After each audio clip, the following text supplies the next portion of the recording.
It's okay. Sound is all right. No sound, but it's no. That's just okay. Yeah. So just yeah, this is terrible. I don't know why. I should do something. Yes, they think so.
Så skulle det kunna vara.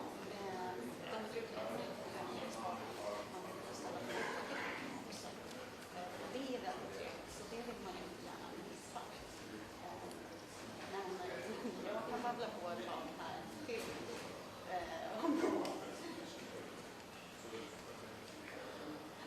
vi kan ju prata om de nobelpristämare som inte har varit så lyckade. Jag tänker till exempel på Dokkan som nobelpriset för atomkrig. Men å andra sidan så har det var ju också förslaget.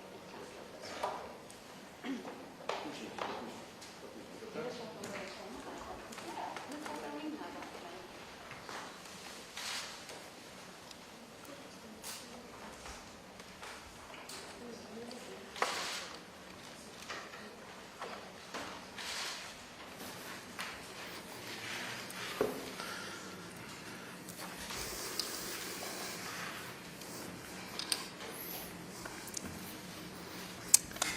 Välkomna till Kungliga Vetenskapsakademin och den här presskonferensen när vi ska presentera årets Nobelpris i fysik.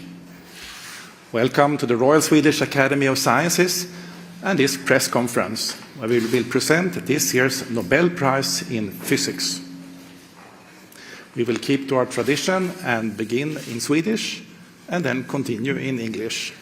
And you are of course welcome to ask questions in either language later on.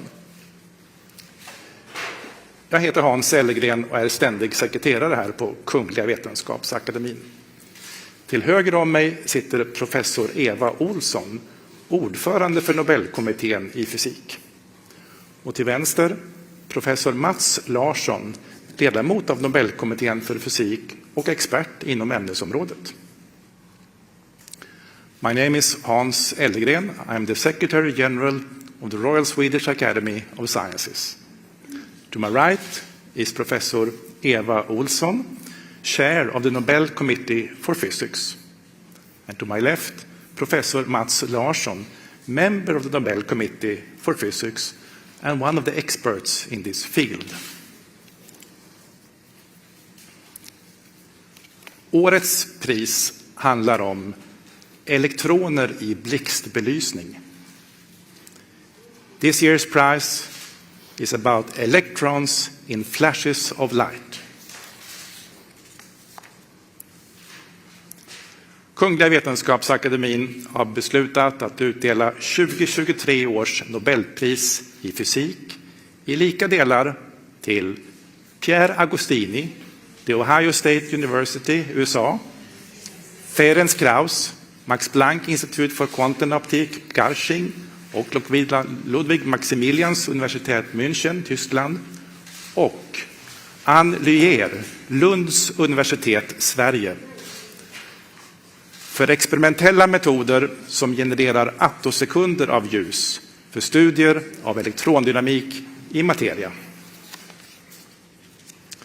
The Royal Swedish Academy of Sciences has decided to award the 2023 Nobel Prize in Physics in equal shares to Pierre Agostini, The Ohio State University, USA, Ferenc Krauss, Max Planck Institute for Quantum Optik, Garching, and Ludwig Maximilians Universität München, Germany, and Anne Luyer, Lund University, Sweden, for experimental methods that generate attosecond pulses of light for the study of electron dynamics in matter.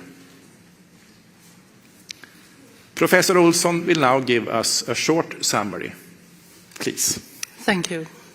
So this is about attosecond physics. The ability to generate attosecond pulses of light has opened the door on a tiny, extremely tiny timescale. And it's also opened the door to the world of electrons. Back in 1925, Werner Heisenberg argued that this world cannot be seen. Thanks to attosecond physics, this is now starting to change, and we are starting to explore this world. Let's take 1 second, which is the time of a heartbeat. If we now divide that by 1,000, and we divide it again by 1,000, divide it again by 1,000, divide it again by 1,000, and again by 1,000. Now we are at the time that it takes the atom to move. So then, if we divide it by 1,000 times more, we move into the world of the electrons. And that is the attosecond physics. So, attosecond science allows us to address fundamental questions, such as the time scale of the photoelectric effect, for which Albert Einstein received the Nobel Prize in Physics in 1921. We can also study charge transfer processes in materials and in molecules. What this means that we are able to develop potential important applications for future in areas such as catalysis, electronics, and medicine. This year's prize honors the pioneering experimental work of Pierre Agostini, Ferenc Krauss, and Anne Luyer. They discovered that it is possible to generate these attosecond pulses. They developed methods to measure the duration of the pulses, and they also developed techniques for generation both of pulse trains and of isolated individual pulses to be used for fundamental research, but also future applications. Thank you, Professor Olsson. Now, Professor Mats Larsson will give a more detailed presentation of the prize. Please, Mats. Thank you. Yes, this year's Nobel Prize in Physics is about science at the time scale of attoseconds. And what you see here is an attosecond related to 1 second, which is approximately a heartbeat. And the ratio of 1 second to an attosecond is the same as the ratio of the age of the universe expressed in seconds to 1 second. And as Professor Olsson explained, we are now in the world of electrons. And let me remind you, electrons are not only working in gadgets like this. They are working in your full body. Chemical reactions are controlled by electrons, and they move on a time scale of attoseconds.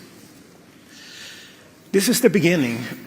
This was an experiment carried out in Paris-Saclay in 1987 by Nobel laureate Anne Luyer and co-workers. And what they did here was they took a very powerful infrared laser and shine it through a gas jet of neon or argon or xenon. And then they looked at the photons coming out from this interaction. with a spectrometer, as you can see here. So this is actually the original drawing of their experiment in the 1980s. So what did they see? Well, they saw a number of, the laser has a base frequency. It's about 1,000 nanometer in wavelength. And they saw overtones of this frequency, a large number of overtones. And the overtones first fell off quite rapidly, and then came a long plateau, and then a cutoff. So the question was, what is generating this plateau, and how can it be exploited?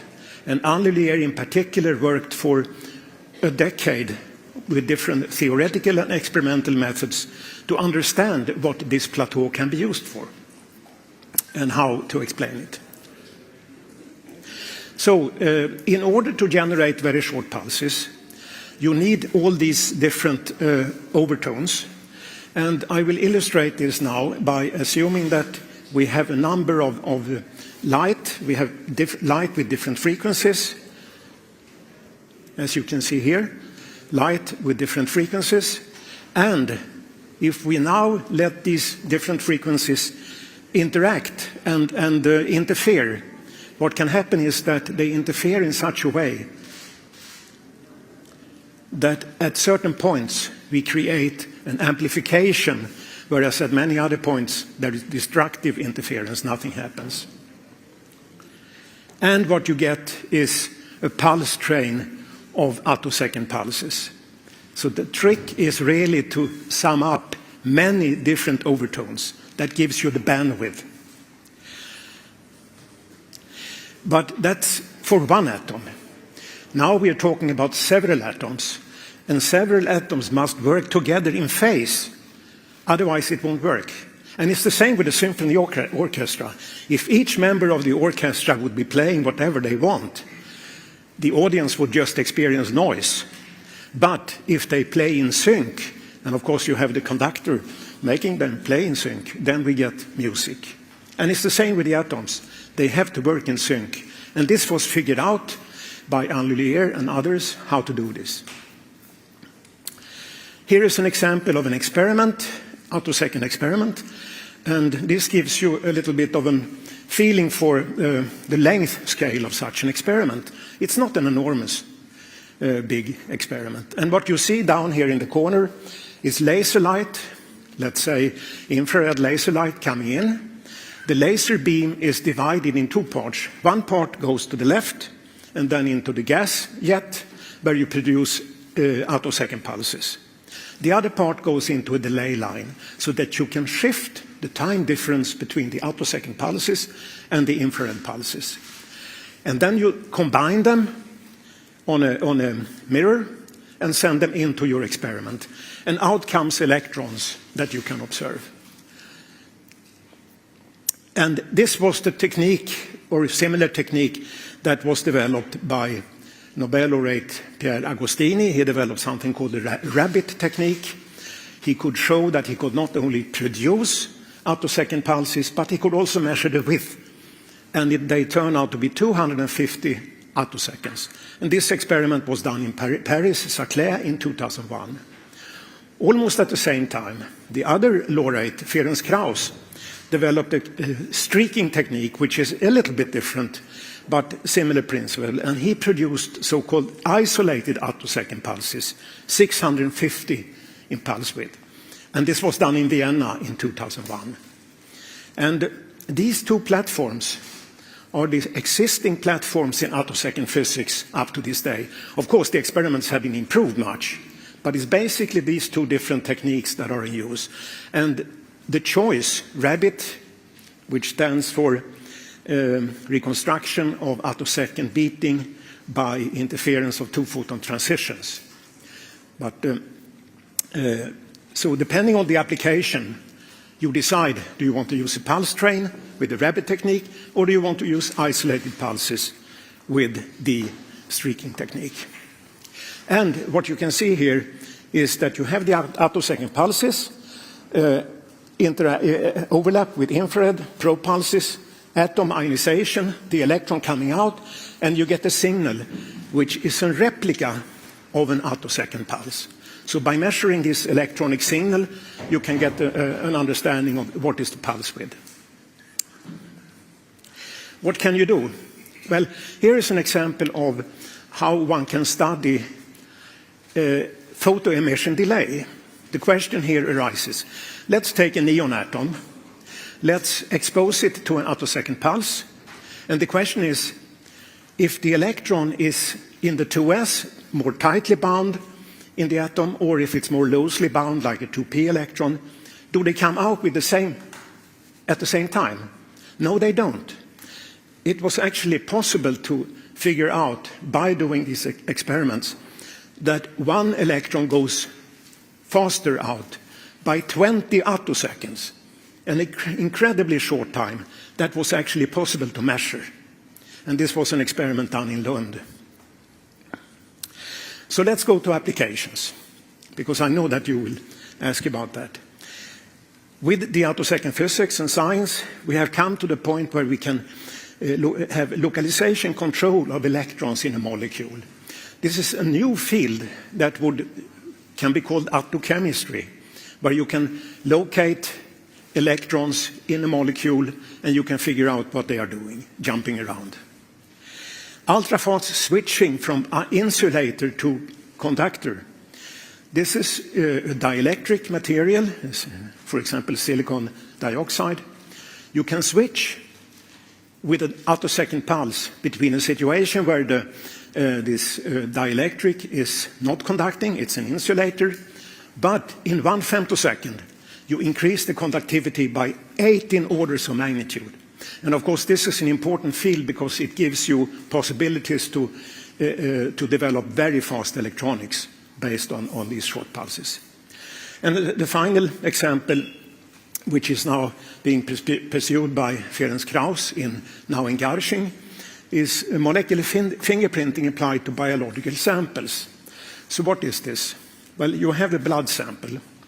You expose it to a very, very short infrared pulse. This infrared pulse will vibrationally excite the molecules in the blood sample. And there are literally thousands of molecules in this blood sample. And then they emit infrared, and you detect this. And by analyzing what you detect, you can, and doing this with attosecond precision, you can draw conclusions whether there has been any change in the blood sample. So the idea here is not to analyze all the 1,000 molecules, but to find small, minute changes. And by doing this, there is the hope in the future that you will be able to capture whether a person have developed, for example, lung cancer in the body, so that you have a very sensitive method. And if you can diagnose cancer at a very early stage, treatment will be much more successful. So this was just a few examples, and I'm sure that you have a chance to ask the Nobel laureate afterwards. So I thank you now for my presentation, and we have them here again. Pierre Agostini, Ferenc Krauss, and Anne Lullier. 4 experimental methods that generate attosecond pulses of light for the study of electron dynamics in matter. Okay, thank you. Thank you, Professor Larsson. Now we shall see if we have one of the laureates online. Professor Anne Lullier, are you with us on phone from Lund?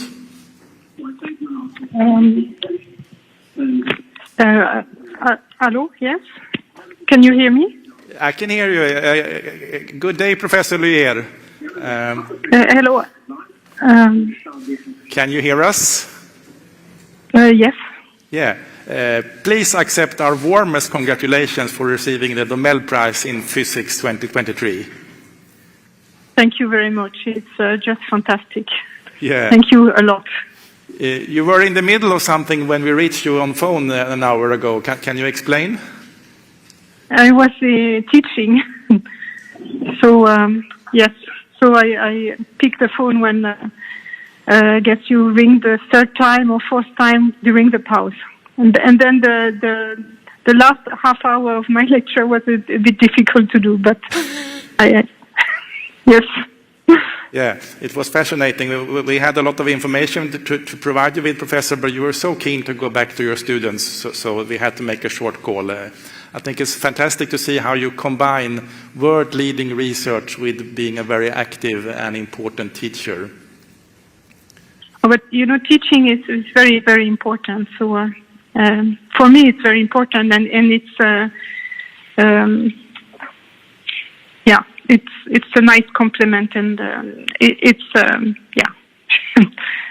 Yeah. Sorry, I am not very good at speaking, but that's because I am very touched at the moment. Yeah, that's understandable. I'm sitting here in the session hall at the Royal Swedish Academy of Sciences.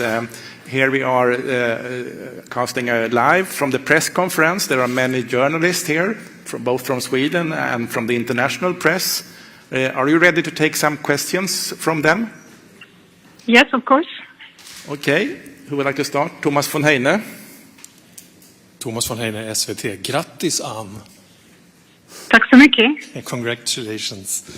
We heard something about practical applications already. In your words, what's the most important possibilities ahead from this technique? In my work, I see two things. One is, which is very fundamental, and which is to really understand, look at electrons and look at their properties. But the second one is much more practical, and it's coming. It's this radiation that we produce is also useful for the semiconductor industry as a imaging tool. So this is also coming with practical application. Yes, please. Congratulations, Anne. Thank you very much. I'm from Forskning och Framsteg and PhD student at Department of Physics in Lund. So I look forward to congratulate you in person. I'm curious, what does this prize mean to you?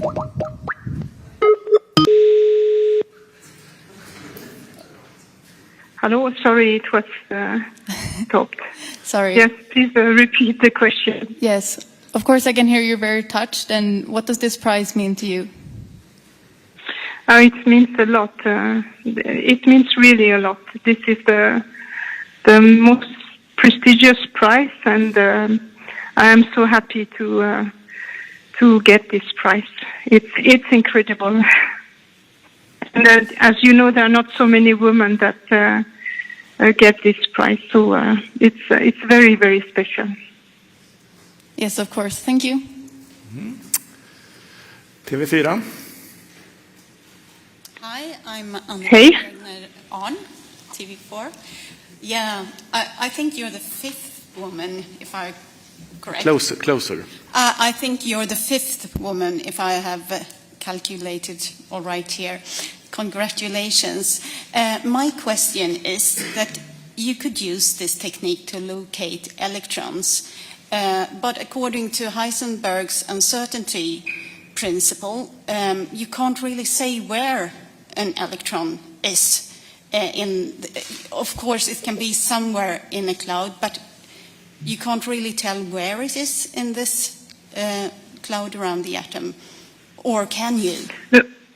No, we cannot. We are certainly not violating Heisenberg principle. But, for example, you can see whether it's on one side of a molecule or on the other, but it's still very blurry. I mean, again, we are within quantum mechanics.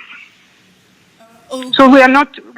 You should not have this image where we follow a point particle going around an atom. This is not what we are doing. But so we are within quantum mechanics, but we are getting new information about the electrons.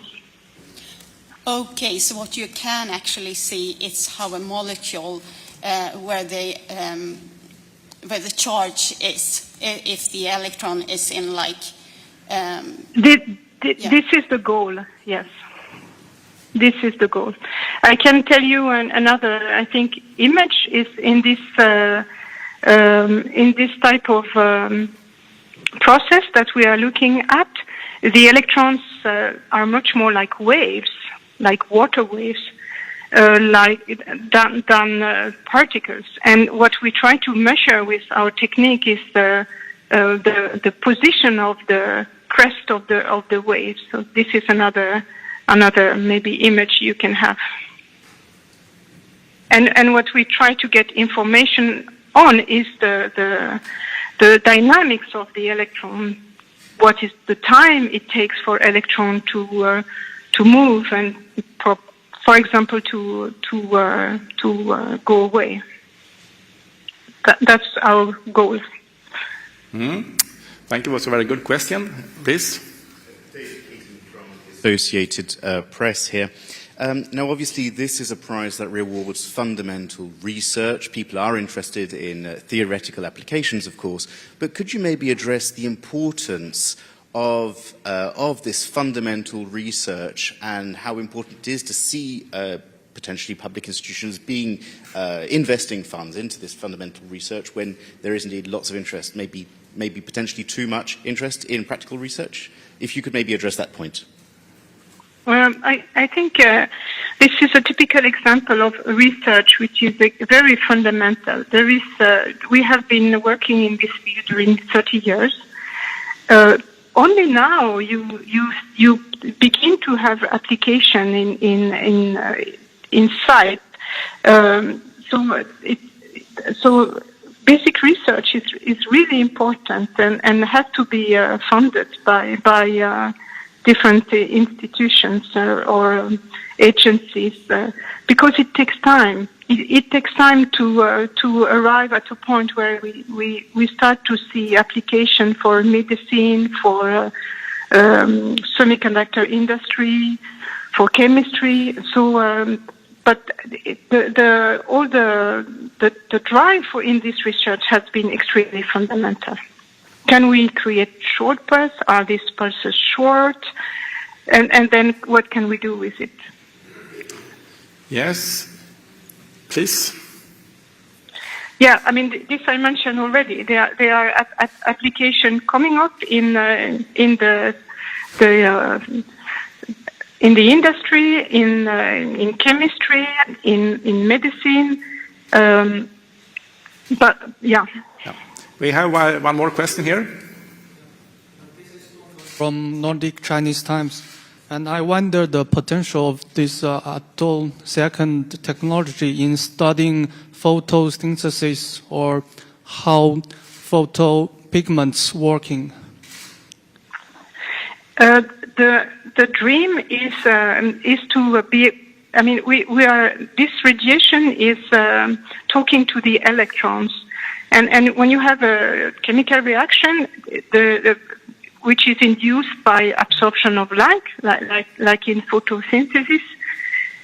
This is also always started by some electron transition, and then you have things that happens in the molecules, but the beginning is driven by some electronic transition.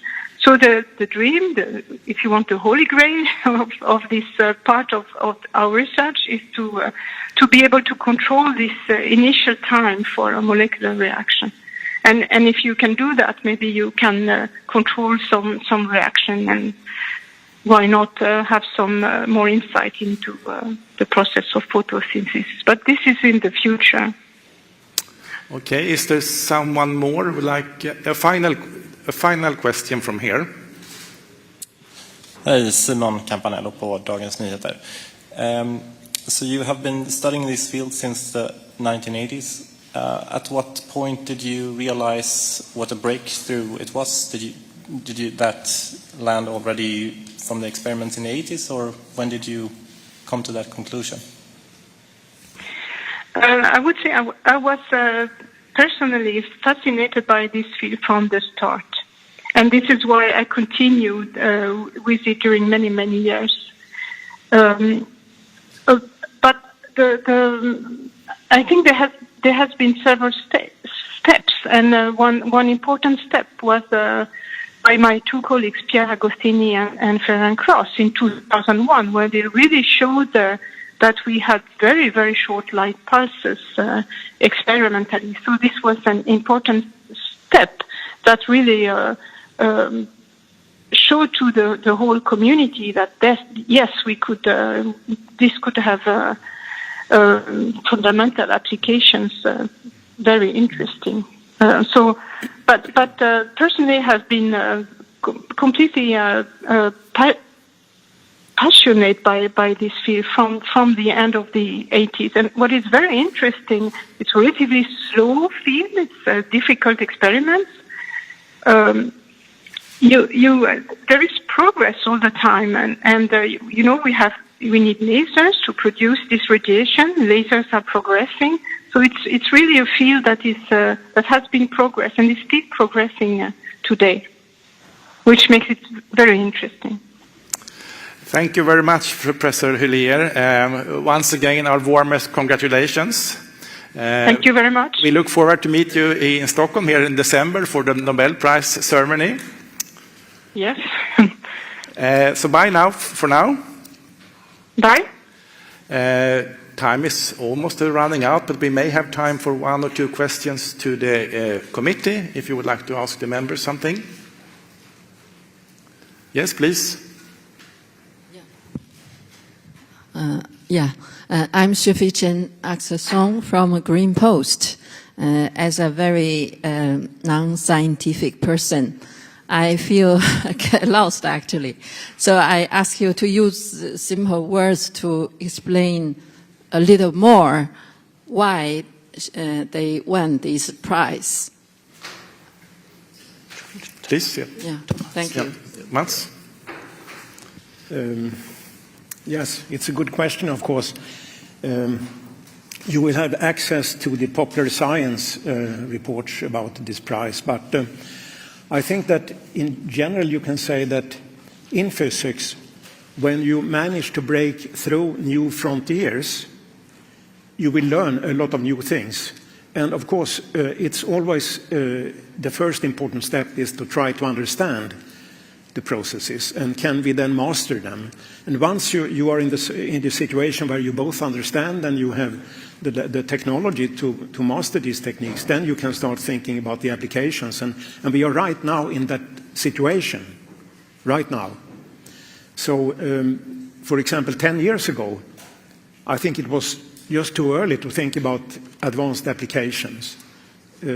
The researchers were still in the process of trying to figure out how everything worked and how to master it. Now, of course, there has been a development of laser technology in recent years, so that lasers that required many people to operate, now it's more, they are much more user-friendly, which means that many more research groups can enter these fields, because it's just not so technically difficult to operate the lasers anymore. Mm-hmm. There's time for one final question from the journalists here, please. Thank you. Excuse me. David Keaton again from the Associated Press. Have you managed to contact all of the winners, and how have they responded, if so? What was their reaction, if you managed to speak to them this morning? Well, you heard the reaction of Professor Hyllier. She is thrilled, of course, by the message. We got hold of one of the other laureates, and he was equally enthusiastic, of course, about this. Which one? You will find out.